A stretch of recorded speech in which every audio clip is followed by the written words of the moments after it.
Recording is on. Perfecto. Listo, Francisco. Perfecto. Muchas gracias. ¿Qué Gracias tal? a ti. No, un gusto. Iniciamos. Muchas gracias.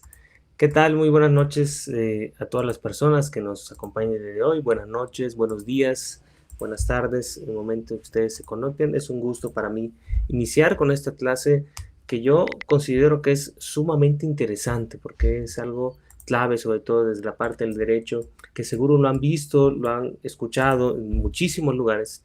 Y pues he preparado algunas diapositivas que en este momento estoy compartiendo para que podamos ver y podamos analizar. La idea es comprender un poco a qué nos referimos cuando hablamos de derecho constitucional, a qué nos referimos cuando hablamos de constitución. Y esto, pues, en sentido estricto, pudiésemos decir que la constitución es algo que no solo organiza el poder, sino que también pone límites, orienta y controla. En este sentido, me gustaría explicar un poco el contenido de la sesión del día de hoy. Quiero iniciar con algunas preguntas detonadoras. Quiero hablar un poco sobre todo la parte conceptual, a qué nos referimos con constitución, cuáles son los principios que lo constituye, qué quiere decir la supremacía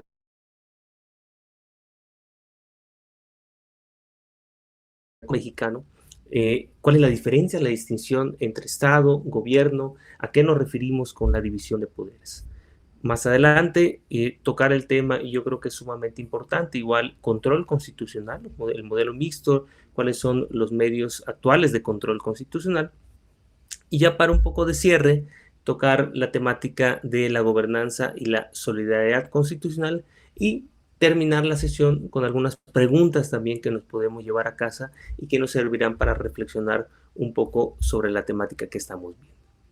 Uno de los resultados que me gustaría obtener el día de hoy pues tiene que ver con identificar, como decíamos en un inicio, los elementos básicos del concepto de constitución desde una perspectiva de norma suprema, la relación que hay entre soberanía, supremacía, legalidad y legitimidad, distinguir muy bien, como decíamos, qué es Estado, qué es gobierno, cuáles son las formas de Estado, cuáles son los poderes públicos que existen, comparar el control difuso con el control concentrado de constitucional y irnos o aplicar con esta idea de que la Constitución se puede establecer o se puede problematizar, mejor dicho, encontrar algunas cuestiones y conocer la perspectiva de gobernanza y sobre todo de derechos fundamentales, derechos humanos, que estoy casi seguro que ustedes conocen también. Muy bien, entonces la clave didáctica es analizar y es conocer estas cuestiones. Y antes me gustaría mencionar como un caso, yo creo que puede ser un caso inicial, sobre qué pasaría o qué surgiría si el día de mañana, supongamos que en algún municipio, por ejemplo, alguna ley contradice a la Constitución, o sea, surge esta cuestión y una contradicción a la Constitución. La primera pregunta que nos pudiésemos plantear es, bueno, ¿qué ley se va a aplicar? ¿Qué aplicaríamos? ¿Quién va a decidir sobre esta cuestión? ¿Qué efectos va a tener?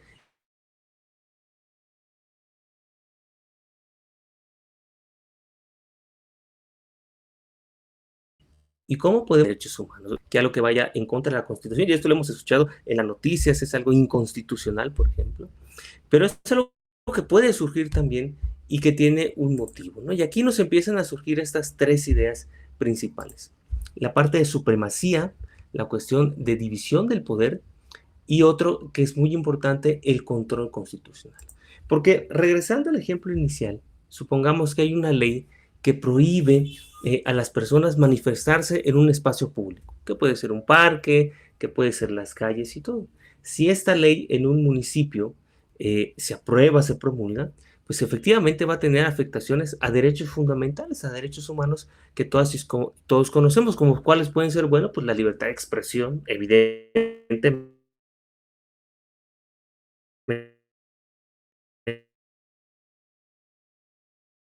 por ejemplo, el poder tal, igual de protesta, y sobre todo, algo que va acompañado de esto, la participación ciudadana. Entonces, esto la idea que nos da, o lo primero que nos pone sobre la mesa, es que no toda ley es automáticamente válida. A pesar de haber pasado por todo este procedimiento que seguro ustedes conocen de promulgación, que puede haber surgido en una iniciativa, y no por el hecho de haber sido aprobada, es que quiere decir que es válida y que puede tener efectos inmediatamente. Y estas medidas de seguridad o estos límites que se da, sobre todo para la ciudadanía,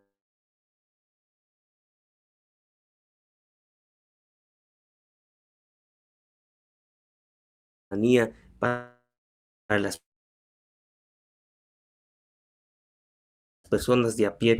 Y esto al estudiarnos o al adentrarnos, es que nos referimos a una norma fundamental, pero más una norma fundamental, a una norma suprema, por ejemplo. Una norma que organiza el poder político, establece derechos, fija los mecanismos, sobre todo muy importante, para proteger estos derechos. Porque lo que quiere decir de un inicio es que en ocasiones la autoridad se puede confundir también. O sea, no todo lo que dice la autoridad quiere decir que sea válido. Hay una frase de este filósofo Radbruch que el derecho injusto no es derecho mencionado.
Ejercer el poder, cómo se eligen las autoridades, cuáles son los derechos que tienen las personas y cómo se protegen esos derechos, establece límites y se pueden resolver conflictos, pero tiene cuatro principios que son sumamente importantes.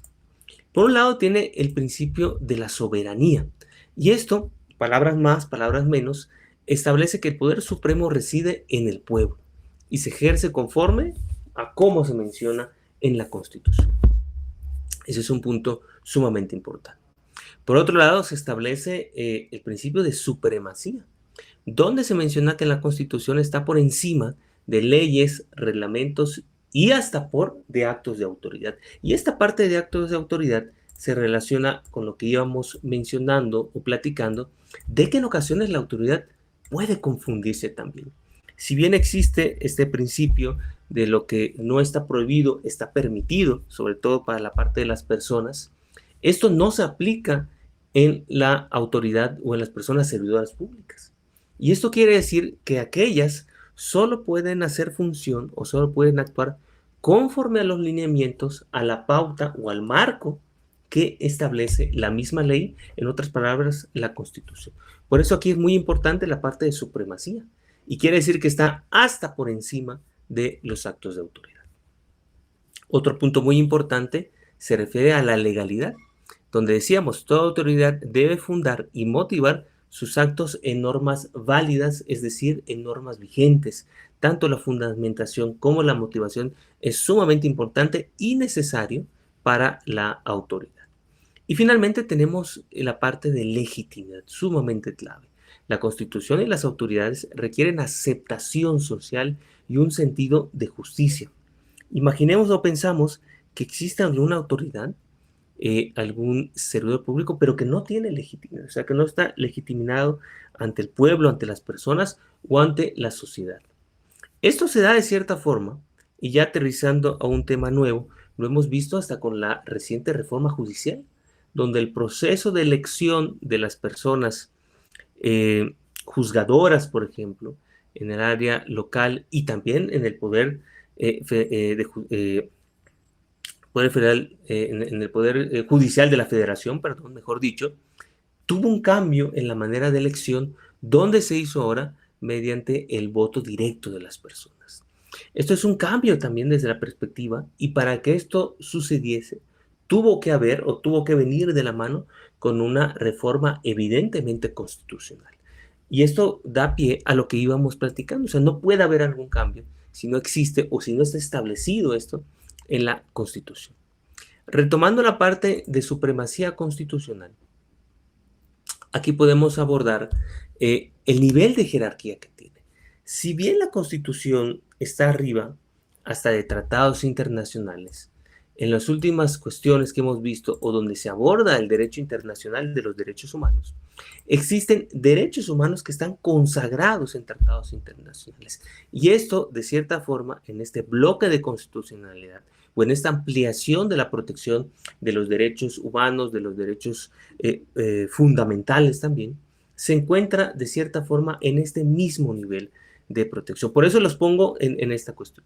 Hay mucho debate, mucha plática sobre si van arriba los tratados, si no van arriba. Yo digo que deben ir en este mismo bloque, en este mismo arco, al mismo valor. Abajo de ellos podemos encontrar leyes, podemos ubicar también reglamentos, por ejemplo, y los mismos, lo que íbamos mencionando, aquellos actos de autoridad. Y algo muy importante es que una norma inferior solo es válida si, solo si, respeta la Constitución y el parámetro constitucional aplicable. Esto es sumamente importante. La Constitución, de cierta forma, es la norma o el documento que nos da la pauta para poder continuar y para poder realizar aquellos actos o cómo se va desarrollando y se va devolviendo. Dicho lo anterior, podemos englobar que el derecho constitucional, esta rama del derecho, mejor dicho, derecho constitucional mexicano, estudia o se enfoca en la Constitución como una norma suprema, los derechos humanos y derechos fundamentales, la organización del Estado, la división de poderes, la competencia de autoridad, los mecanismos de defensa y la relación entre la ciudadanía y el poder público. Esto lo estamos viendo poco a poco y continuaremos a lo largo de la sesión del día de hoy. Hablando ya de categorías sobre la parte constitucional, podemos mencionar algunos tipos de constitución que existen, ¿no? ¿Cuáles son esos tipos, mejor dicho, de constitución que están establecidas? Si nos referimos a la forma, podemos establecer constituciones escritas y constituciones no escritas. Otras divisiones en cuanto a la modificación, podemos hablar de constituciones rígidas y constituciones flexibles. El hecho de que sean rígidas no quiere decir que no se puedan reformar, sino que hay un proceso para reformar que es un poco más llevado o con un poco más de pauta. Por su origen podemos hablar de constituciones otorgadas, por ejemplo, cuando se establece esto en un proceso, o constituciones impuestas, como es el caso de los monarcas que van estableciendo aquellas. Si hablamos de vigencia, pueden ser constitución vigente o constitución histórica. Y cuando nos referimos o cuando hablamos a interpretar la Constitución, esto se refiere a no solo repetir el texto, sino todo el proceso en el cual podemos determinar el sentido y el alcance que tiene ella en casos concretos, o mejor dicho, en casos específicos. Esto también es sumamente importante, ¿no? En aquella facultad, como tenemos igual, como lo es la Suprema Corte de Justicia de la Nación, que es el órgano principal interpretativo de la Constitución, y donde llegan en aquellos casos tales mecanismos de protección constitucional como son las acciones de inconstitucionalidad, en algunos casos los amparos por esta facultad de atracción que tiene y que hemos visto en muchísimos casos. Entonces, la interpretación podemos mencionar que permite adaptar el texto constitucional a conflictos y necesidades sociales y que van cambiando. Esto es sumamente importante también. ¿Y por qué decimos que van cambiando?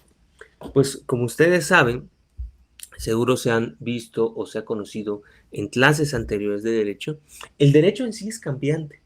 El derecho es móvil, el derecho es dúctil, como decía Zagrebelsky, y lo podemos imaginar o lo podemos ver al derecho como estas películas donde se ven estos fotogramas de hace muchos años. ¿Se acuerdan cuando proyectaba la película en el cine y donde tenían estos rollos, por ejemplo, grandísimos? Y cuando sobre todo son películas IMAX, son rollos de verdad gigantescos, donde se van proyectando diferentes imágenes por segundo.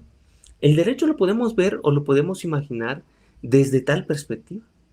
Cómo va cambiando dependiendo a la necesidad de las personas, a la necesidad de la vida, o de cómo esto se va modificando. Esto lo pudimos ver en nuestro país, pues con esta famosa reforma constitucional del 2011, donde se fueron estableciendo diferentes pautas desde esta perspectiva de derechos humanos y que hoy en día siguen aplicándose a lo largo. Otro ejemplo también, muy acuñado a esto que platicamos, pues es lo que decíamos de la reforma judicial, cómo tuvo que venir un cambio constitucional, una reforma a ese nivel de norma suprema, en el cual se fue estableciendo el sistema o el mecanismo que se iba a llevar a cabo para la elección de las personas juzgadoras en nuestro país. Es por eso que viene esta cuestión de partes cambiantes. Esto es algo, yo diría igual, sumamente interesante.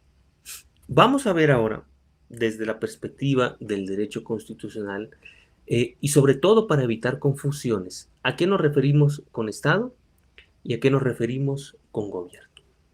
Cuando hablamos del Estado, podemos mencionar que es esta organización política y jurídica, y que un Estado, dentro de los elementos de su concepción, bueno, pues tiene población, tiene territorio, encuadra también un gobierno, tiene un orden jurídico, hay soberanía, los principios que hemos visto, y está conformado por diferentes instituciones. Ahora bien, cuando hablamos de gobierno, la cosa cambia un poco también, porque el gobierno es este conjunto de autoridades que dirige y va administrando el Estado, y además ejecuta decisiones y políticas públicas, que es algo sumamente valioso y fundamental para la vida del mismo Estado. En otras palabras, si hiciéramos una visión comparativa sobre lo que estamos mencionando, podríamos delimitar o definir los siguientes puntos. Por un lado, el Estado En cuanto a la temporalidad, pudiésemos decir que es permanente, mientras que el gobierno, en cuanto a su temporalidad, es algo temporal. Va cambiando porque vienen estos procesos democráticos que ustedes conocen muy bien y va pasando dependiendo del tiempo o la vigencia que tenga. El Estado sabemos que incluye población, territorios, instituciones, normas y hasta el mismo gobierno, pues es el gobierno en turno que van conformando lo que hace el Estado. Mientras que el gobierno incluye autoridades que van tomando decisiones. El Estado no cambia cada elección, esto es algo que conocemos, que sabemos, el Estado mexicano sigue siendo el mismo. Mientras que el gobierno cambia en cuanto a los procesos electorales que ustedes también ya conocen. El ejemplo clásico, ¿cuál sería? El Estado mexicano y el gobierno, ¿cuál pudiésemos ver? Bueno, pues la administración federal que se encuentra en turno. La Suprema Corte, el Congreso, las Secretarías de Estado, los municipios y hasta los mismos órganos autónomos forman parte de la estructura de este Estado. Y las personas titulares de todos aquellos órganos o instituciones son los que van cambiando. Una pregunta que nos pudiésemos plantear ya para consolidar esta diferenciación que encontramos entre Estado y gobierno es si el Instituto Nacional Electoral es parte del Estado o es parte del gobierno. Y lo que podemos ver es que efectivamente es parte del Estado, como un órgano constitucional que va existiendo y que no del gobierno en sentido estricto. Hemos visto cambios en los órganos autónomos, los órganos constitucionales autónomos. Ustedes saben que anteriormente existía, por ejemplo, el INAI, desapareció el INAI, existía la COFESE, que ahora es la Comisión Nacional Antimonopolio, y se fue hacia otra dependencia. Estos cambios o esta evolución, pudiésemos decir, en el diseño del Estado mexicano, da pie o lo podemos observar también actualmente en cómo se aterriza el sistema de gobierno. Algo muy importante para conocer el diseño del Estado mexicano es la tradicional división de poderes en nuestro país. Aquí tenemos, en este sentido, los tres poderes que van conjuntando o que van estableciendo. El poder ejecutivo, que como el nombre lo dice, ejecuta de cierta forma, y es el supremo, pudiésemos decir en un sentido, porque ahorita vamos a ver estos balances que hay o estos diferenciación entre los poderes, y es el que conduce de cierta forma la administración pública y va ejecutando las leyes. Vemos a la presidencia que dirige la administración pública federal. Dentro de esa presidencia existen los gabinetes, que son el gabinete, perdón, que es la Secretaría de Estado, que va implementando políticas públicas, y la Secretaría de Educación, como por ejemplo de ella, va aplicando programas educativos. Mientras, por otro ejemplo, la Secretaría de Salud va coordinando campañas de vacunación, mejor dicho, y que tuvo una pauta, una labor incansable durante la pandemia del 2019. Este es el poder ejecutivo. Por otro lado, tenemos el poder legislativo, que a diferencia del ejecutivo, que si bien el ejecutivo ejecuta, valga la redundancia, las leyes, el poder legislativo es el que crea, reforma, deroga leyes y también aprueba el presupuesto y lo fiscaliza, algo sumamente importante. ¿Cómo podemos ver? Bueno, pues el Congreso aprueba reformas legales, la Cámara de Diputados aprueba el presupuesto de egresos y el Senado participa en la aprobación de tratados internacionales. Eso pudiese ser un ejemplo. La legislación, hay también legislaciones locales y que en este sentido, por consiguiente, van a aprobar leyes que son también locales, es decir, leyes estatales. Por otro lado, tenemos el tercer poder y es el que decíamos en un inicio de la sesión del día de hoy, que viene de una reforma constitucional. El Poder Judicial de la Federación, resuelve conflictos y controla la constitucionalidad de normas y de actos. Esto es sumamente importante, tiene una labor esencial, pudiésemos decir, porque cuando hay conflictos, como decíamos, la autoridad se puede confundir, pueden haber conflictos entre particulares, puede haber conflicto entre particular o Estado, o conflictos entre autoridades locales o instituciones federales. El Poder Judicial es el encargado para aplicar y para resolver. Poníamos el caso extremo, donde decíamos que la Suprema Corte de Justicia de la Nación es el órgano más alto encargado de la interpretación constitucional. Y cuando hablamos de constitucional, pues hablamos, como decíamos, del texto o de la norma suprema, de la norma máxima de lo que venimos platicando. Entonces, mientras el legislativo aprueba leyes, el Poder Judicial revisa si esas leyes son constitucionales. Y por otro lado, el Ejecutivo propone políticas públicas, pero necesarias de presupuesto aprobado por el Legislativo. En este sentido, lo que podemos observar en esta instancia es cómo existe esta división del poder, valga la redundancia, y estos límites también al poder. Y aquí es donde vienen muchas reflexiones, porque dentro del mismo sistema o anteriormente había esta cuestión de cómo se elegía antes el Poder Judicial, de cómo se constituía el legislativo por el voto popular y cómo el ejecutivo también venía de eso. Actualmente la línea o la línea política, mejor dicho, perdón, que podemos observar es que los tres poderes vienen o surgen de este voto directo. Ha habido mucha crítica, claro que sí, a la parte judicial, tan es así que varias personas que motivaron o impulsaron en su momento la reforma constitucional del Poder Judicial quieren establecer algún tipo de pauta o algún tipo de cambio, sobre todo para ello. Y esto es lo que trae, o es lo que podemos ver cuando hablamos del derecho constitucional o de la conformación del Estado. Palabras más, palabras menos, esta división evita la concentración del poder y permite con poderes o controles, mejor dicho, recíprocos en ambos niveles. Cuando hablamos de Estado, también podemos definir o podemos conocer cuáles son las tipologías o cuáles son los tipos de Estado que hay. Podemos hablar de un Estado liberal que limita el poder y protege libertades individuales, garantías individuales. ¿Cómo qué derechos pudiese ser esto? Bueno, pues tenemos los que habíamos mencionado en el ejemplo anterior: libertad de expresión, libertad religiosa, libertad de tránsito, propiedad privada, seguridad jurídica, entre muchos otros. Un ejemplo pudiese ser que el Estado pues no puede censurar previamente a una persona solo por su opinión sea crítica hacia el gobierno.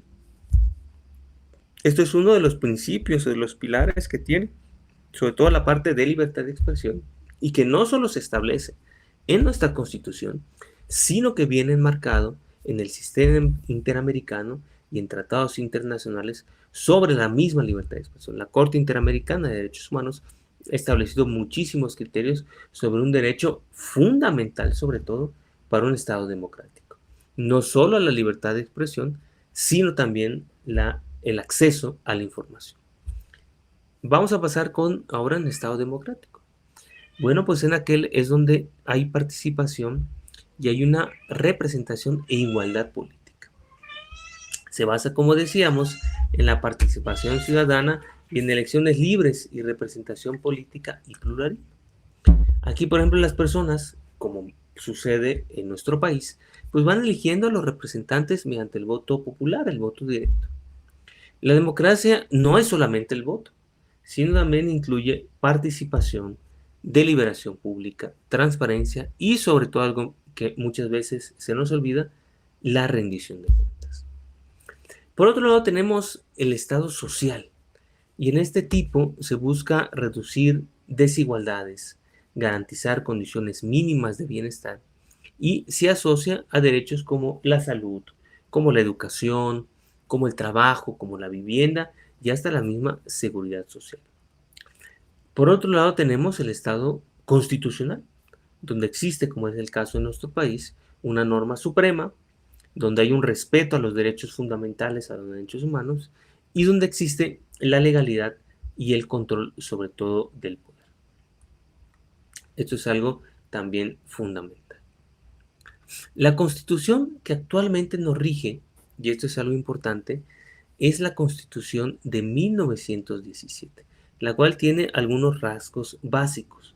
Nosotros venimos, como sabemos, de constitución anterior, podríamos mencionar la Constitución de Cádiz, por ejemplo, y la Constitución de 1824, donde se puede observar a lo largo de nuestra vida como un país joven que es México, los cambios o los diferentes derechos que han estado llegando, que han estado aterrizando a nuestro sistema constitucional que actualmente nos conforma. Sin embargo, algo muy importante y sobre todo clave es que haciendo un comparativo o si hiciéramos una gráfica de la evolución o sobre todo, mejor dicho, perdón, de las reformas constitucionales que ha tenido nuestro país a lo largo de los años, desde la Constitución de 1917, aquí el famoso constitucionalista Edgar Corso Sosa nos ha mencionado que en años recientes hemos tenido una gran cantidad de reformas constitucionales. Esto nos hace pensar en muchos sentidos. Por un lado, tal vez analizar que si era necesario que hicieran estas reformas, o sea, hubo realmente un cambio abrupto en el cual no se estaba haciendo, o por el otro lado, podemos verlo a contrario sensu, mejor dicho, donde se están haciendo tantas reformas que esto pudiese dar o pudiese aterrizar en una inestabilidad en cuanto a la estructura o la forma que tenemos. Nada más lo dejo, lo comento y me gustaría dejarlo como reflexión para todas y para todos. Entonces, ¿cuáles son estos rasgos básicos? Bueno, pues tenemos, como pudiésemos decir, derechos que son individuales, que son sociales, económicos, los famosos DESCA, por ejemplo, y cuestiones que a lo largo de los años pues se han establecido, como la educación, la salud, el trabajo, vivienda, todo lo que platicamos. Por otro lado, tenemos la soberanía. Como mencionamos anteriormente, esta se va estableciendo mediante el pueblo, hablamos de una soberanía popular y reside esencialmente en aquel. Lo podemos ver en las autoridades que ejercen funciones públicas, porque deriva todo ello de un orden constitucional. Acuérdense, lo vimos hace rato. Solo la autoridad puede obrar o trabajar en ese marco que se va estableciendo. Por otro lado, tenemos la forma de gobierno. Vemos que nuestro país se constituye o se establece mediante una república representativa, democrática, laica y federal. Y esto es algo sumamente importante que me gustaría hacer una pausa sobre ello. Es una república porque pues, no hay una monarquía establecida. Es representativa porque vemos que se eligen a las autoridades por procesos electorales, como decíamos, el voto directo. Es democrática porque el poder se legitima mediante la participación de la ciudadanía. La ciudadanía, al final del día, es quien decide a las personas que van a estar o que van a crear tanto los procesos legislativos como el mismo ejecutivo y actualmente hasta el poder judicial. Es laico porque hay una separación entre Estado e Iglesia y es federal porque existe la federación, los estados, las 32 entidades federativas y estas están conformadas por municipios. Todos estos rasgos básicos o iniciales, pudiésemos decir, de la Constitución de 1917, hasta la fecha se siguen aplicando con algunas pautas o algunos bemoles, como decíamos. Cambio o ejemplo sería la reforma al Poder Judicial. Entonces, ya que vimos todo lo anterior, llegamos a una parte clave también de la sesión del día de hoy. Y bueno, pues ¿por qué existe el control constitucional? O sea, ¿qué da necesidad o cómo se justifica este control constitucional? Y una de las cuestiones es porque la supremacía necesita mecanismos que la haga efectiva también o que pueda funcionar. Como ya vimos, por un lado, se limita el poder. Esto es algo sumamente importante. El poder se va limitando. Por otro lado, se protegen derechos fundamentales. Mencionamos al inicio, puede haber afectaciones por la misma autoridad. Por otro lado, se depuran normas que van contrarias a la Constitución y que podrían traer afectaciones a las personas.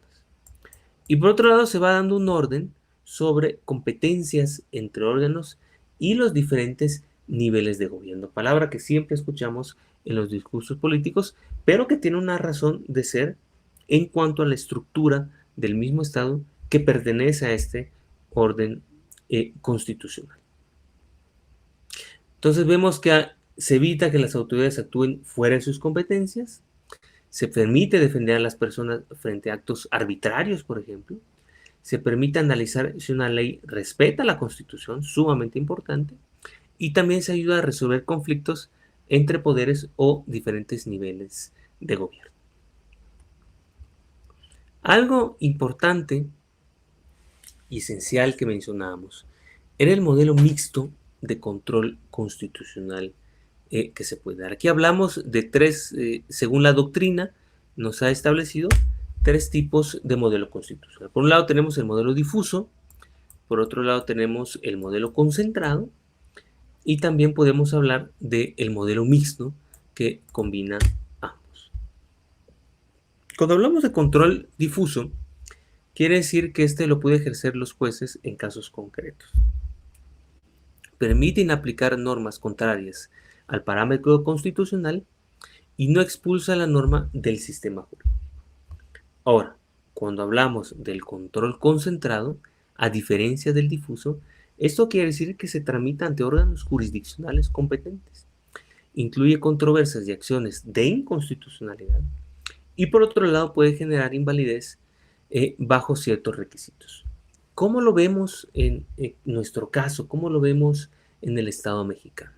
Anteriormente a la reforma del 2011, la famosa reforma constitucional de derechos humanos, en nuestro país se encontraba el control concentrado, donde únicamente para el poder judicial era el único que podía, los tribunales constitucionales, eran los únicos que podían establecer este tipo de control. Por eso estaba concentrado únicamente. Sin embargo, con el cambio de la reforma constitucional del 2011 de derechos humanos, lo que podemos ver es que ahora existe el control difuso. Y esto lo puede ejercer cualquier juez, es el que debe analizar o conocer los parámetros. Si lo que está analizando, la norma, la conducta, específicamente va contraria a la Constitución, y en ese momento no lo va a expulsar, sino que lo va a inaplicar esa norma por ir en contra de la Constitución. Lo que hizo la reforma constitucional, como podemos ver, es un trabajo mucho más preciso, mucho más específico, donde el mismo operador jurídico, quien tiene esta función jurisdiccional, ahora puede analizar, o debe, mejor dicho, analizar, y si es el caso, como decíamos, una norma contraria a un parámetro constitucional, inaplicar esa norma. No quiere decir que la declare inconstitucional, que esa es otra cuestión. En el momento la va a hacer, pero lo va a inaplicar ese caso concreto. Entonces, algo sumamente importante. Ambos modelos conviven y cumplen, como decíamos, funciones que son totalmente distintas. Vamos a hacer, como hicimos, el ejercicio del comparativo. Control difuso lo pueden ejercer los jueces en casos concretos. Control concentrado se tramita ante órganos específicos. Control difuso inaplica la norma en un caso. Control concentrado lo puede invalidar la norma en general. Control difuso protege a las partes del juicio. Control concentrado puede tener efectos para todas las personas, porque decimos es esta invalidez de la norma. Difuso no expulsa la norma del sistema, concentrado puede expulsar la norma del sistema jurídico. Esta es la diferencia entre estos tipos de controles constitucionales. Como decíamos, inaplicar no es lo mismo que eliminar del sistema jurídico. En este sentido vemos que existen o se van dando los diferentes medios de control constitucional. ¿A qué nos referimos? Bueno, pues son estos mecanismos que la misma norma suprema establece como medidas de protección. Aquí encontramos, como lo podemos ver aquí, tenemos por un lado el amparo, que es el juicio que protege a las personas frente a normas, actos u omisiones de autoridad que vulneran sus derechos. Algo sumamente importante. Vamos a poner un ejemplo. Una autoridad que niega atención médica a una persona urgente, una persona que es detenida sin justificación, de manera ilegal, o una universidad que expulsa a un estudiante sin escucharlo previamente. Por otro lado, tenemos la controversia constitucional. Estos son conflictos que resuelven competencia entre órganos del Estado. Vamos a poner un ejemplo, un municipio que considera que el gobierno estatal, de cierta forma, vamos a decir, invalidó sus facultades en materia de servicios públicos. Vemos que los niveles de gobierno hay un conflicto en la parte municipal con la parte estatal, referido de la misma entidad federativa. Otro pudiera ser un poder legislativo local que considera que el Ejecutivo estatal está ejerciendo atribuciones que no le corresponden, cuestiones tanto de atribuciones como de competencia. Y finalmente tenemos la acción de inconstitucional. Esta permite impugnar leyes o normas generales que se consideran contrarias a la Constitución. Otro ejemplo pudiésemos decir, se aprueba una ley que limita injustificadamente a la libertad de expresión, como decíamos en el caso inicial, un municipio que saca una ley sobre eso, pues efectivamente, hasta parece una obviedad, va en contra de la misma Constitución y los derechos que se encuentran en aquella. Entonces, si nos vamos ahora en la actividad que veníamos realizando, comparativa, podemos ver que por un lado el amparo protege derechos frente a sus autoridades. La controversia constitucional establece y protege la competencia y la división de poderes, y la acción de inconstitucionalidad, la contradicción de una norma general de la Constitución. En cuanto al amparo, decide el Poder Judicial Federal de la Federación, la controversia constitucional, la Suprema Corte, y la acción de inconstitucional, la Suprema Corte. Y los efectos para el amparo, vemos que casos concretos, en la controversia puede tener efectos generales y en la acción invalidez general si es el caso que procede. Lo que podemos observar es que la selección del medio depende, por un lado, de la materia, de la legitimación, del tipo de autoridad y del efecto que se está buscando. Todo ello, por eso se llaman medios de control. O sea, son estas herramientas que se establecen y que la misma Constitución establece para protección tanto de las personas, de sus derechos fundamentales, de sus derechos humanos, como de la misma división de poderes, de la competencia y de la norma general en sí. Y esto, pues, efectivamente es cuando se encuentran antinomias, contradicciones, controversias y todo ello que es muy importante para que el Estado de Derecho, pudiésemos decir, o la misma convivencia de las personas pueda funcionar como un objetivo también del derecho mismo. Como sabemos, ya se ha superado este concepto tradicional que el derecho únicamente es este conjunto de normas jurídicas, sino que el derecho encuentra también razón en cuanto a la coordinación que tienen las personas en sus actividades. Funciona también operando esta coordinación del derecho y para eso sirven estos medios de control. Como veíamos anteriormente, teníamos el control difuso y el control de convencionalidad que ya hemos visto anteriormente. Y aquí la ruta o el análisis puede ser una interpretación en sentido amplio, conforme en sentido también estricto, o una aplicación de la norma en el caso concreto. Esto es lo que veníamos analizando. En cuanto a la inconstitucionalidad, también encontramos diferentes efectos. Hay relativo a la decisión impacta a las partes o al caso concreto. Tenemos un efecto general.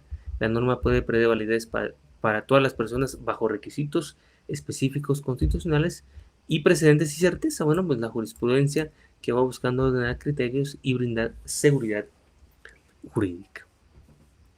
¿Quién decide entonces qué norma se revisa y cuáles son los efectos? Pues es lo que estábamos viendo anteriormente.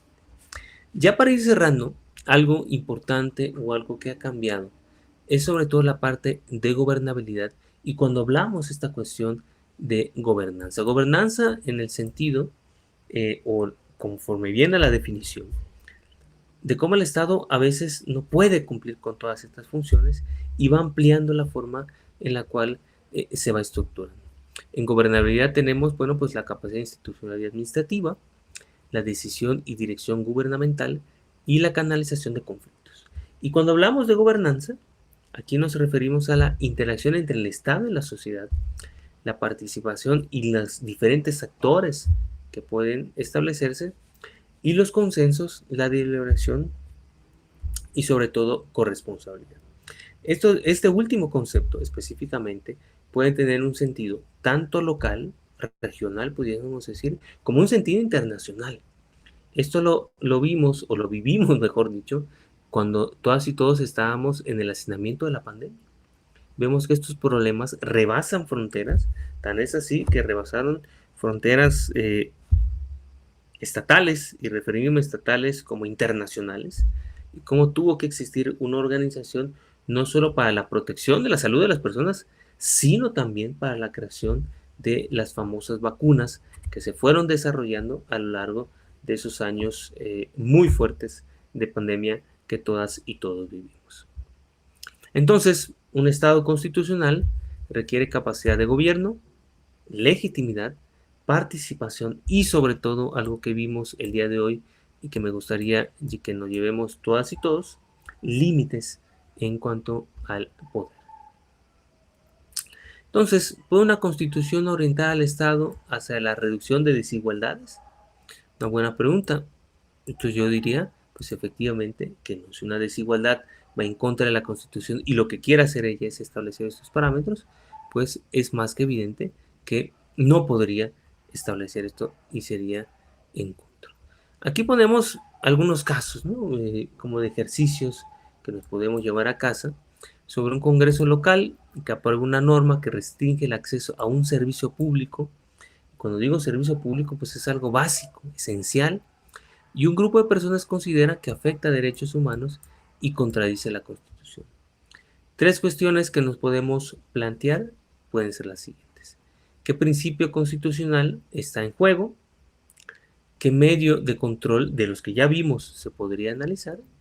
¿Y qué diferencia habría entre inaplicar y expulsar una norma?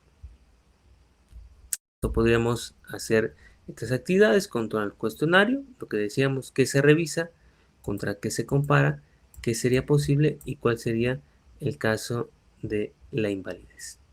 Ya para cerrar la sesión del día de hoy, que yo como inicial de esta parte de derecho constitucional, que considero sumamente importante, vamos a llevarnos 5 ideas clave.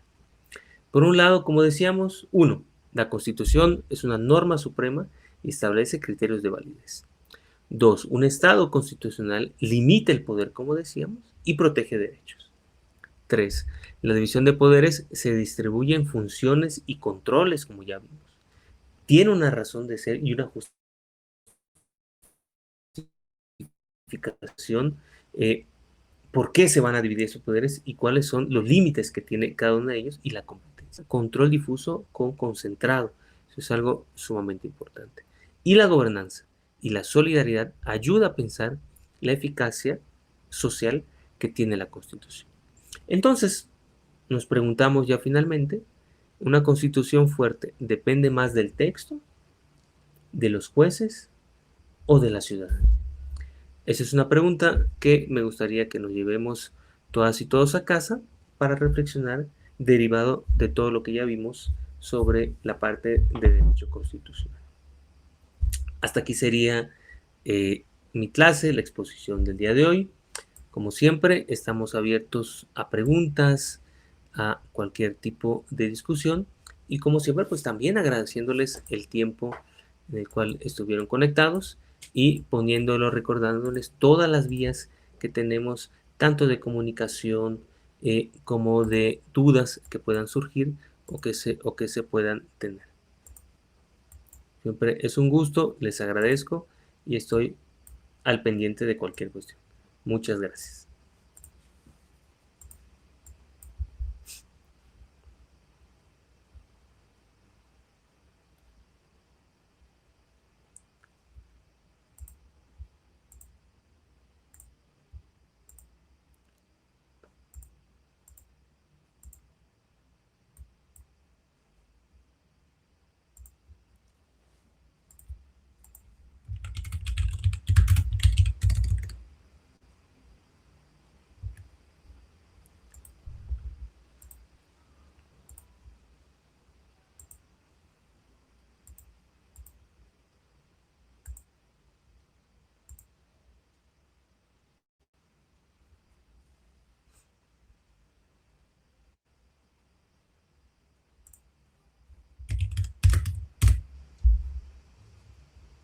Sí, sí, ya, ya, bueno, dije mis palabras de cierre y de despedida. Muchas gracias.